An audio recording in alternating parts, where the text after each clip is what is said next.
Hello everybody, welcome to the third session of financial management. In today's session we are going to see the aims and goals of the financial management. ಇವತ್ತಿನ ತರಗತಿಯಲ್ಲಿ ನಾವು ಹಣಕಾಸು ನಿರ್ವಹಣೆಯ ಒಂದು ಗುರಿಗಳು ಮತ್ತು ಉದ್ದೇಶಗಳನ್ನು ನೋಡೋಣ. First of all, as we have discussed about the meaning of financial management, wherein we can understand that financial management is the application of management principles to the finance function. ಅಂತಂದರೆ ನಿರ್ವಹಣಾ ಶಾಸ್ತ್ರದ ತತ್ವಗಳನ್ನು ನಾವು ಹಣಕಾಸಿಗೆ ಯಾವ ಥರ ಒಂದು ಅಪ್ಲೈ ಮಾಡ್ತೀವಿ ಅಂತ ನೋಡಿದ್ದೀವಿ. ಕೆಲವು ಡೆಫಿನೇಷನ್ಸ್ ಕೂಡ ನೋಡಿದ್ದೀವಿ. ಇವತ್ತಿನ ತರಗತಿಯಲ್ಲಿ ಇದರ ಒಂದು ಏಮ್ಸ್ ಅಂದರೆ ಗುರಿಗಳು. ಇಲ್ಲಿ aims it refers to the short term aims of any organisation or company. As a financial manager, you have to have certain aims which are related to the finance of that particular company. First of all, you can see maximize the value.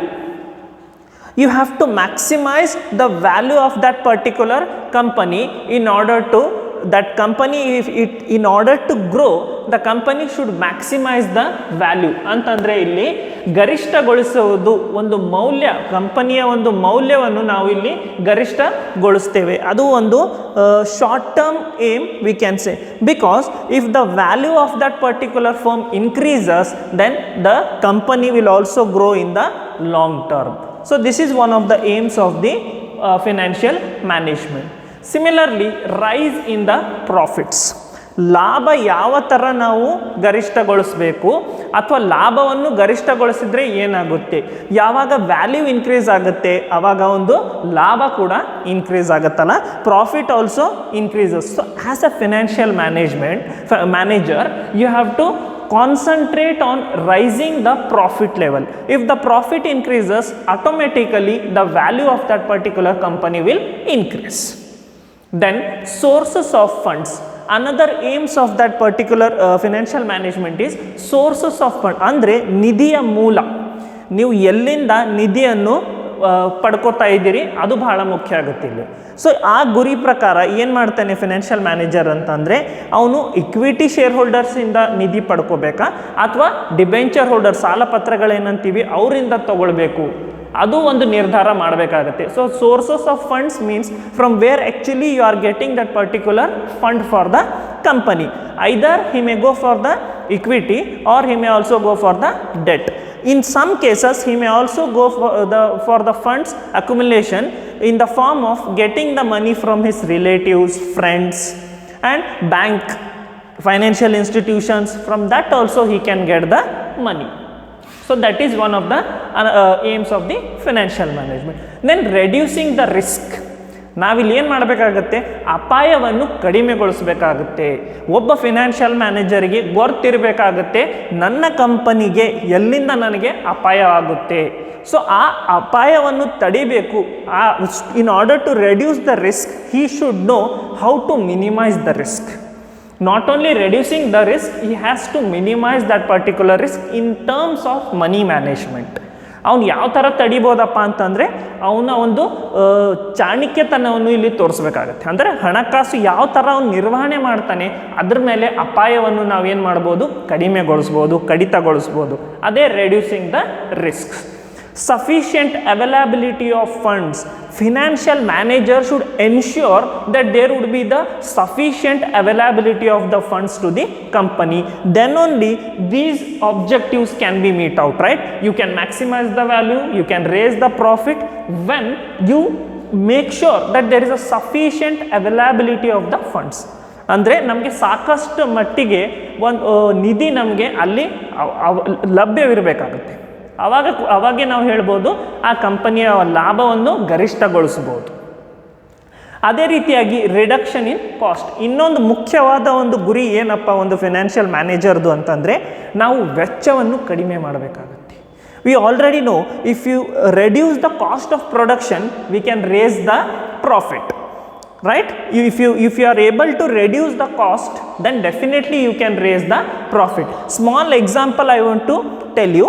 If this article is selling for 10 rupees, then the cost would be 8 rupees. Here, if I want to reduce the cost, if I make somehow by doing some innovation or modification 7 rupees cost if I am making, then definitely earlier 10 rupees I was selling 100 articles.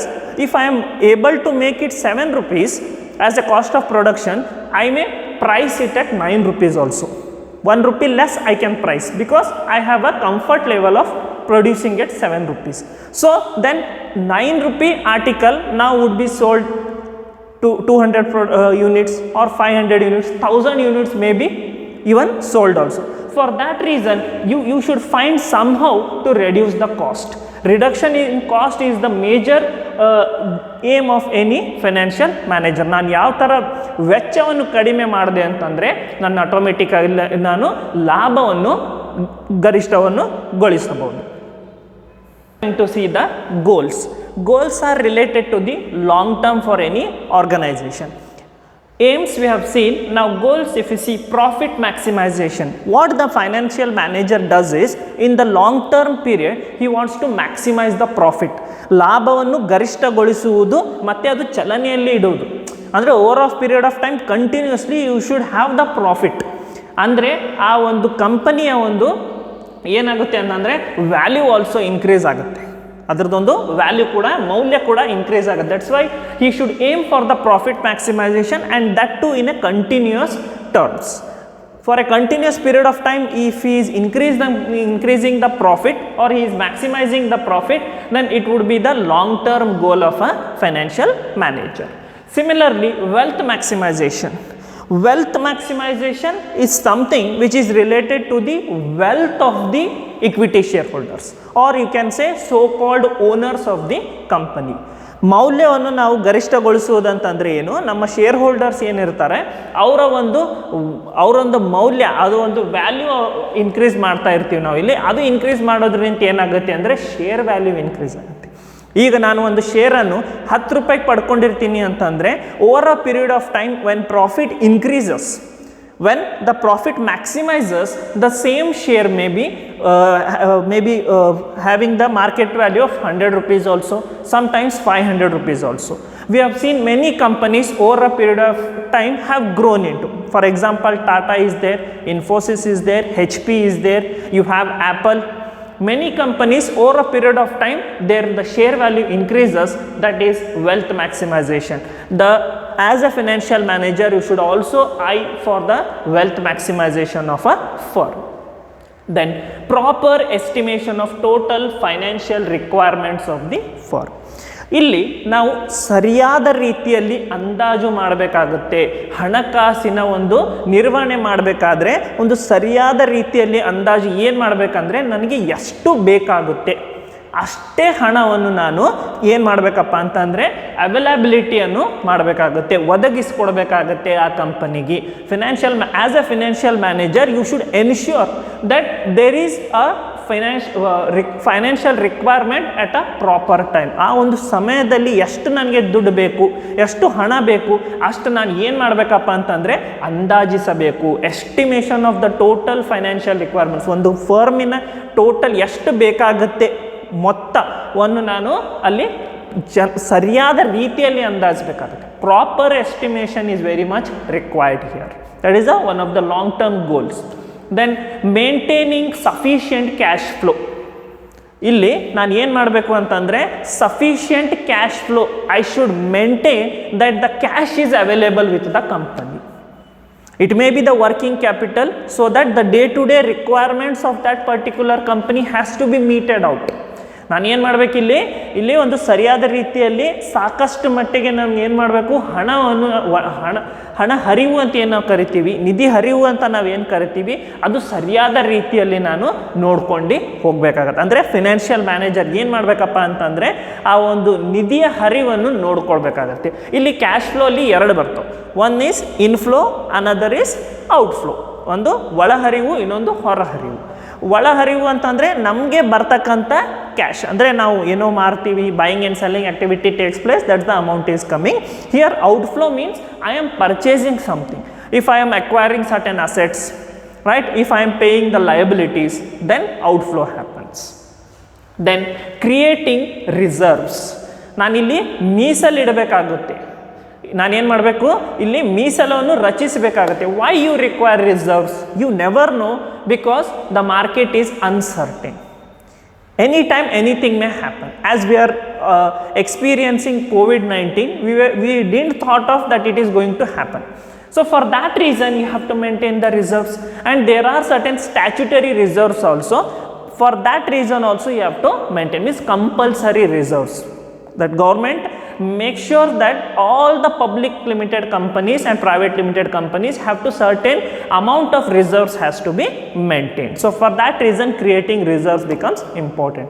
And last but not the least, establishing goodwill, ಕೀರ್ತಿ ಮೌಲ್ಯ ಅಂತ ನಾವೇನು ಕರಿತೀವಿ, ಇಲ್ಲಿ ನಾವು ಸ್ಥಾಪನೆ ಮಾಡಬೇಕಾಗುತ್ತೆ. ಕೀರ್ತಿ ಮೌಲ್ಯ ಸ್ಥಾಪನೆ ಆಗೋದ್ರಿಂದ ಏನಾಗುತ್ತೆ ಅಂದರೆ ವೆಲ್ತ್ ಮತ್ತು ವ್ಯಾಲ್ಯೂ ಎರಡೂ ಇನ್ಕ್ರೀಸ್ ಆಗುತ್ತೆ. ಇದು ಒಂದು ಗೋಲ್ ನಮ್ದು ಏನಿದೆ, ಗುರಿ ಏನಪ್ಪ ಅಂತಂದರೆ ಕೀರ್ತಿ ಮೌಲ್ಯ ಸ್ಥಾಪನೆ ಮಾಡೋದ್ರಿಂದ. ಕೀರ್ತಿ ಮೌಲ್ಯ ಸ್ಥಾಪನೆ ಮಾಡೋದ್ರಿಂದ ಏನಾಗುತ್ತೆ ಅಂದರೆ the goodwill of that particular company will fetch you the amount, because in the name of the goodwill only you would be able to sell more, you would be able to acquire more shares, right? Or you would be able to acquire more market share here. Share in the sense market share means you would be able to sell more of your things only on the name. Are you getting? So in this class we have discussed about the aims that are short term and goals which are long term. In coming sessions we are going to see some more concepts which are related to the financial management. Thank you.